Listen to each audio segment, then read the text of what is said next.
Welcome students. Today we will see position vector of a point in a space and representation of vector in terms of unit vectors ij, k. Okay.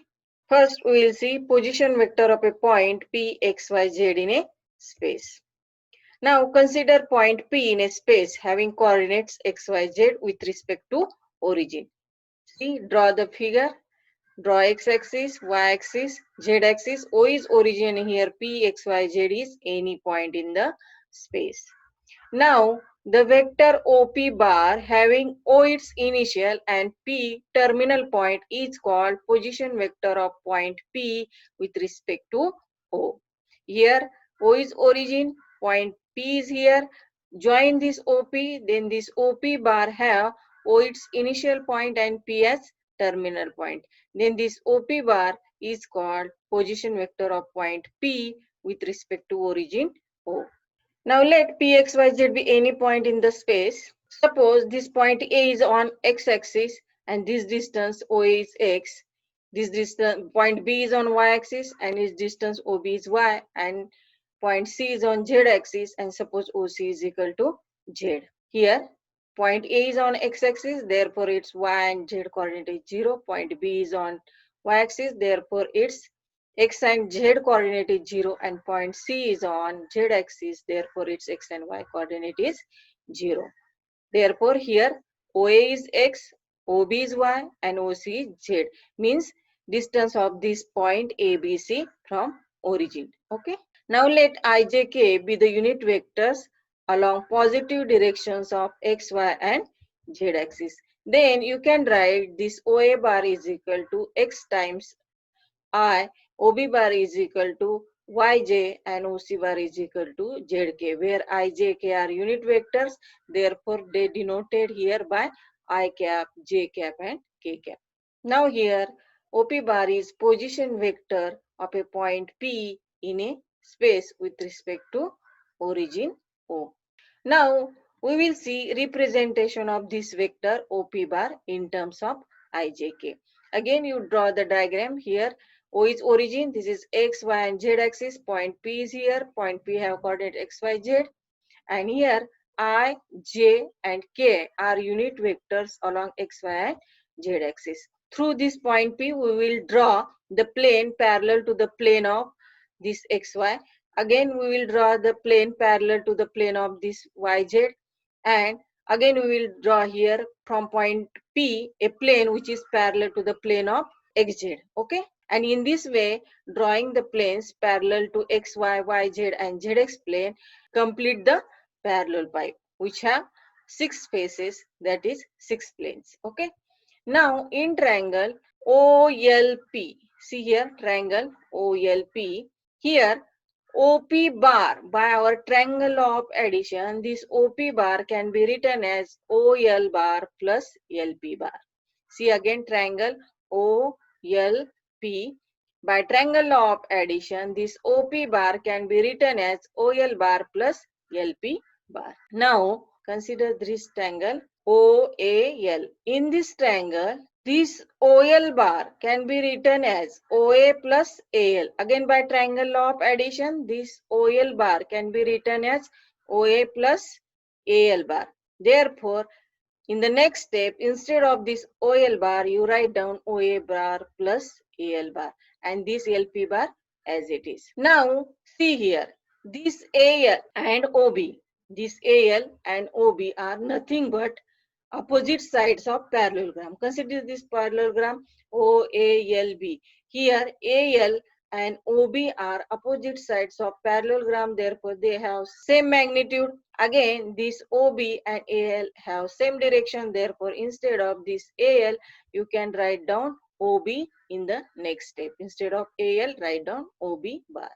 Now see again, this LP bar and OC bar are equal vectors because these are sides of parallelogram. This LP bar and OC bar are sides of parallelogram, therefore they have equal magnitude, and again this LP bar and OC bar have the same direction. Therefore in the next step, instead of this LP bar, you can write down OC bar. In this way, we have got OP bar is equal to OA bar plus OB bar plus OC bar.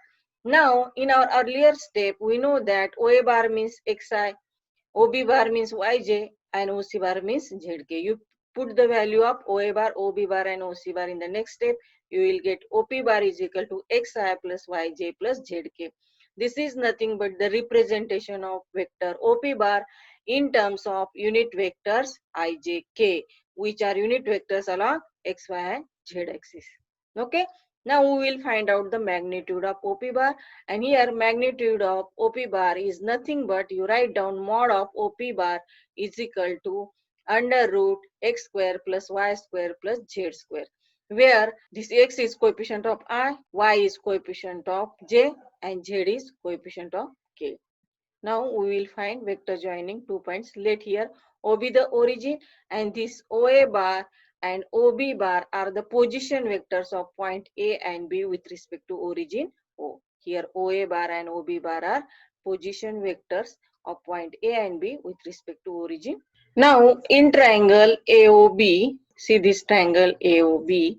Here by triangle law of addition we can write this OB bar is equal to OA bar plus AB bar. By triangle law of addition, this OB bar can be written as OA plus AB bar. Therefore, this AB bar can be written as OB bar. You transfer this vector to the left hand side, that will be minus OA bar. Now what is this?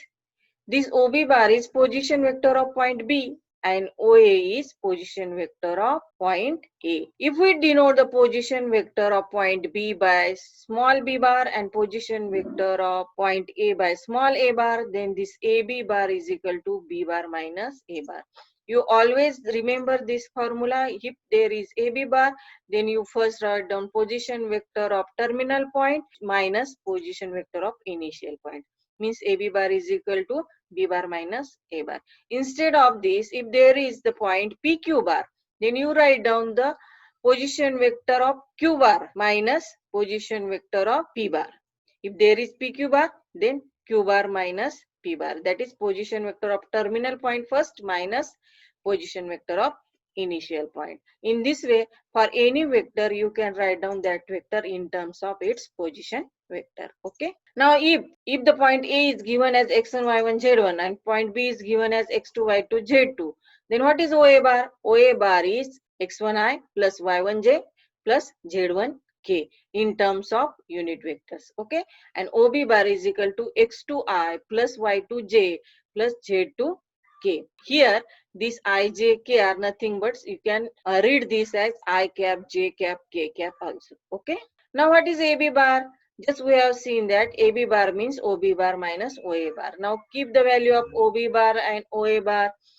Take the difference and take I common from these two terms, J common from these two terms, and K common from these two terms. So we will get AB bar is equal to x2 minus x1i plus y2 minus y1j plus z2 minus z1k. Okay. Now magnitude of AB bar will be, this is equal to in the square root x2 minus x1 square plus y2 minus y1 square plus z2 minus z1 square, where these are coefficients of unit vectors I, J, K in the vector AB bar.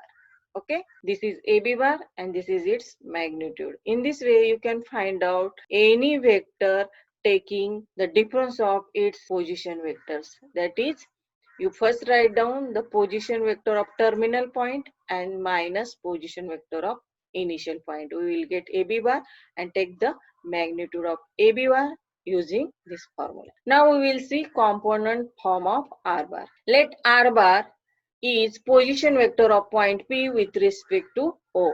Then OP bar can be written as R bar. And if point P have coordinate x, y, z, then this R bar can be written as xi plus yj plus zk in terms of unit vectors. Here, these x, y, and z coordinates of point P are nothing but components of R bar along x, y, and z axis. Note that any vector in a space is unique linear combination of unit vectors I, j, k cap.